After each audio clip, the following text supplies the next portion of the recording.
Christian home, but I went away like everybody else did, and I just kind of wandered out in the world. And I got more of it. The more I wandered, the more I wanted to wander. And the first thing you know, I just turned plumb wicked. I mean, I wasn't on drugs and all that stuff. I was just plain like everybody else. I thought I was all right, but just little sickness. When I took over the shop, the day that I started, the man that was leaving called me to one side and he said, there's a young man works in here. He's kind of going whole hog over his religion. He attends a little Church of God down the street here and said, we really don't care if he goes whole hog, long as it don't interfere with his job. I looked at that boy and I thought to myself, well, I'll straighten this out right shortly here, because, you know, he's putting on a good front. He's got everybody confused. And I'll just pick him out for what he is. And for about 7 months, I made Horace's life a total hell. Every time I'd do anything, if that shop didn't run right, it was Horace's fault. If it rained, it was Horace's fault.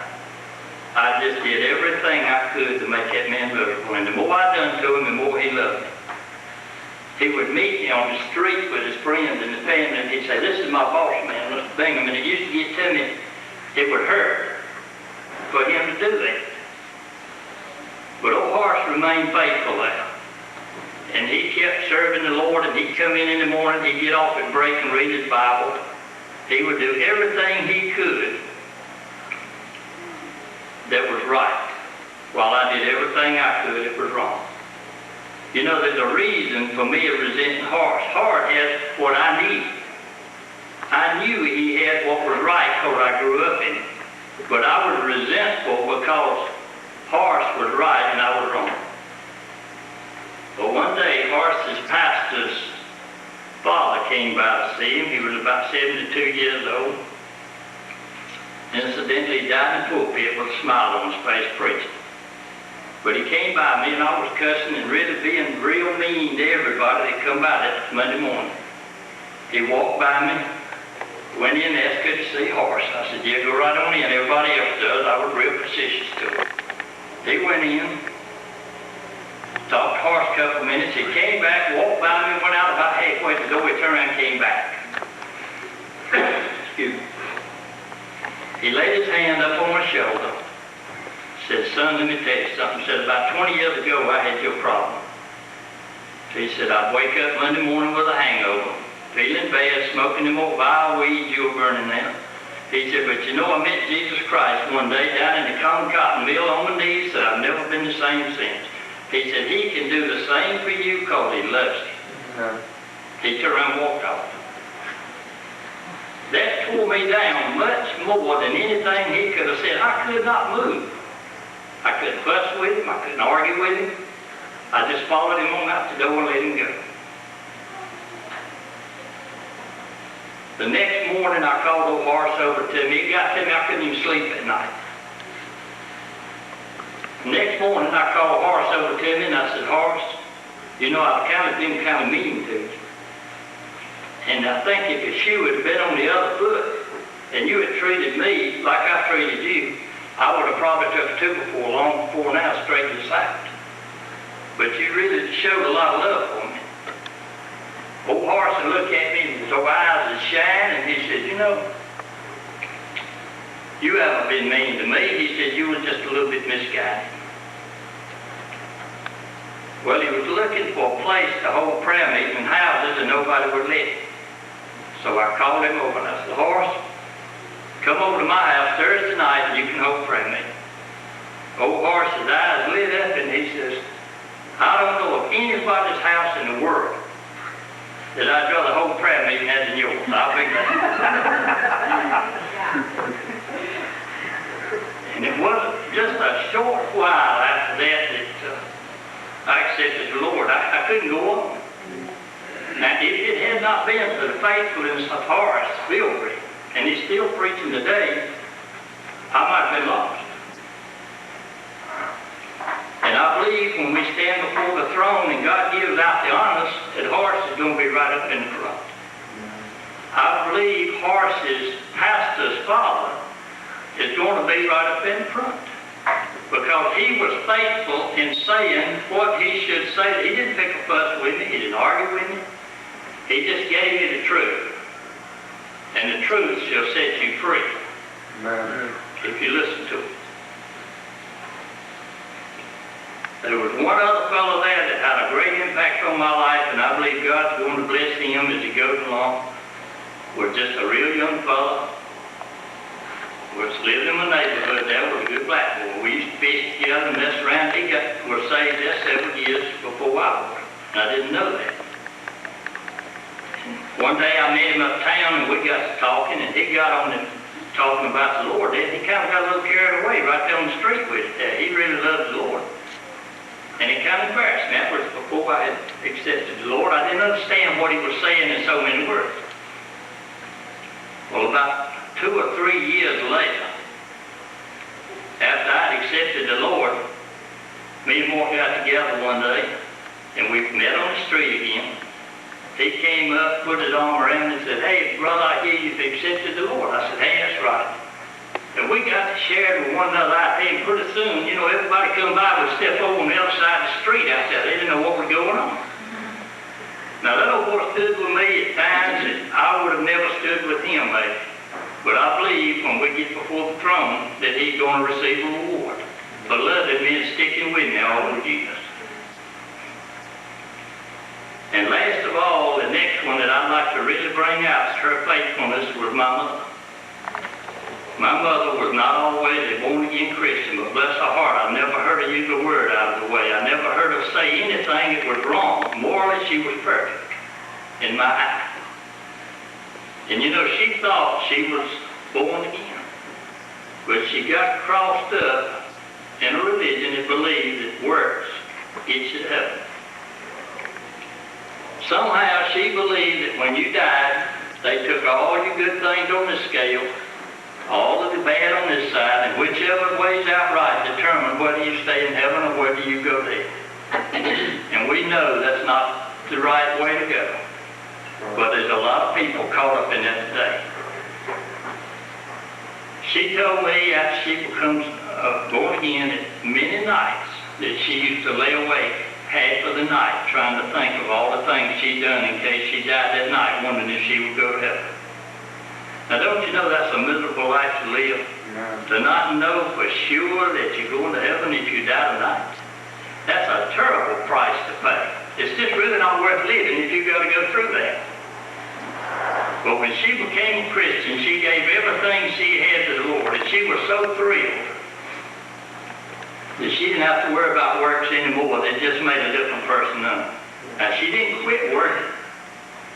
She worked harder than ever, but for the right reason. She worked to glorify God, not to get to heaven. And her first job when she became a Christian was to get us, well, she had always gathered us around and tell us about Jesus, but she really was telling us about him in the fact of trying to get us to learn, to share, and I like to work, to do what we thought we ought to do to go to heaven. After she accepted the Lord and realized what it was and started preaching and talking to the children, she made sure that we heard Jesus in the morning, at noon, and at night.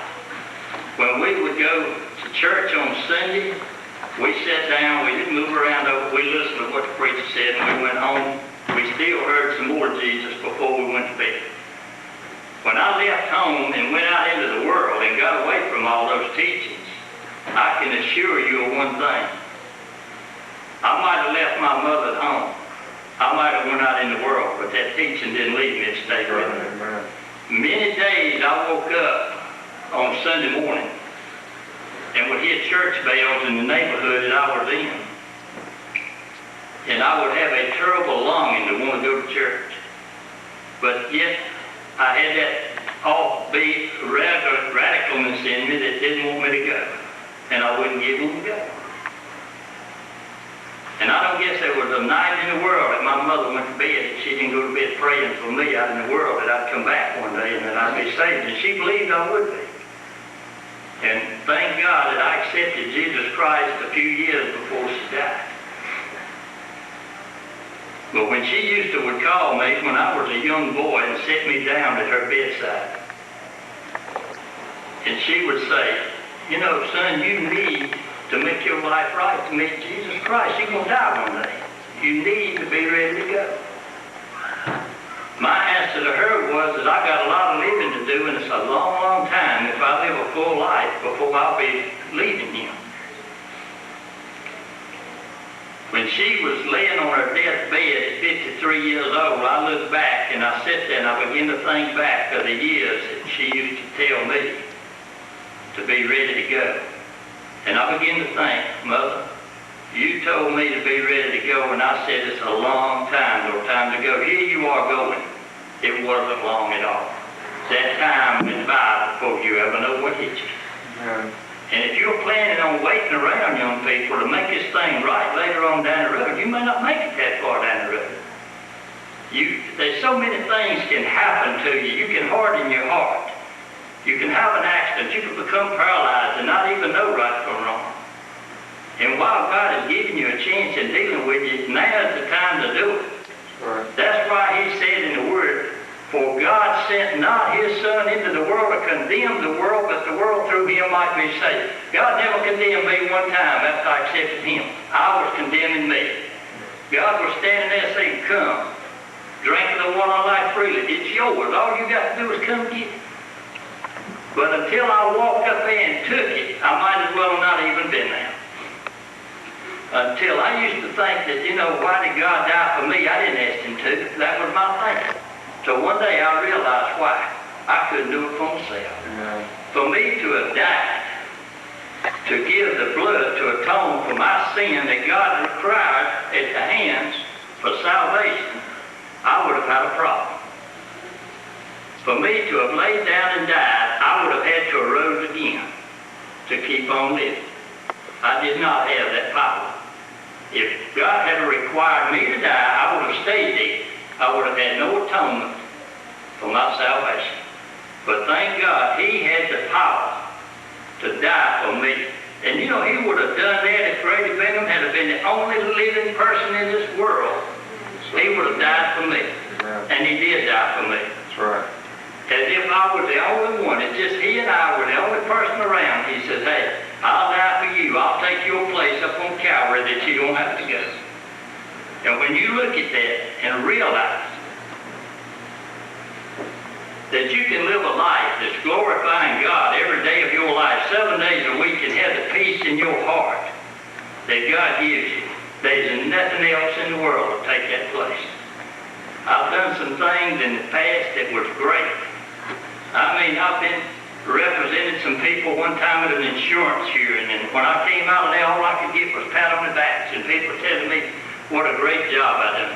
Hey, that's wonderful to have it. But you know, 2 days later, that was gone. Yeah. But the Lord was still there. Right. All of these rock stars that's made all of this money, Elvis Presley, look how great he was. But you know, Elvis ain't with us no more. Where he is, I don't know. But I do know this. He would have been much better off had he spent his time singing for Jesus and living right than he would have singing for the money. Because he didn't carry any of it with him. When he went, it stayed here. And I guess my heart goes out to two groups of people more than any in the world. One is the alcoholic on the street person that has hardened his heart so hard you can't hardly talk to him because he's had so many bruises.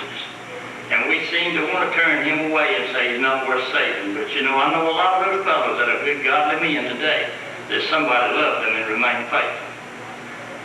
The next group that my heart goes out to more than anything in the world is these little children. Now's the time to raise them while they're little. Now's the time to get the word to them while they're little. Now's the time that when it comes time for them to die, they can be prepared to go. That we don't have to leave them behind. Therefore, that's why God is going to judge, I believe, for the faithfulness that we use. Is those people that kept that church alive, the people that kept this church alive when it was coming over from Sherfield. God's going to bless you. He's going to raise you up because you were faithful to serve him with what you had with your prayers. And I believe he's going to fill the pews up and he's going to reward you with a lot of people. It's just keep praying and keep going. I believe God's going to reward every mother that reaches out and works with her children and wins them to the Lord. You know, if we win everybody in the world and lose our children, we really hadn't done anything. Moody said, you know, if I win everybody in the world and lose my children, he said, I've lost the race. Nothing's been accomplished. But you know, if we just live for Jesus and do what he has us to do, there's some glory that'll be held on this earth. If we're living for him just for the hopes of going to heaven, if that's all we're doing it for, then we're missing the boat. There's a whole lot more to it than just living for that reason. When somebody asked Spurgeon, I believe it was, they said, Mr. Spurgeon, if when you die, you find out all of a sudden that what you've been preaching was wrong, that really Jesus Christ didn't save, that really you didn't make it, and you wind up in hell, what are you going to do?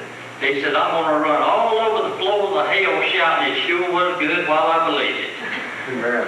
So that's the thing I want to leave with you tonight. Let's live for the Lord. Let's walk for him. Let's talk for him. Let's work with our young people. Let's try our best to reach them for Jesus. Let's love one another. Let's forsake the world. Let's stand where God would have us to stand and do that which would please him.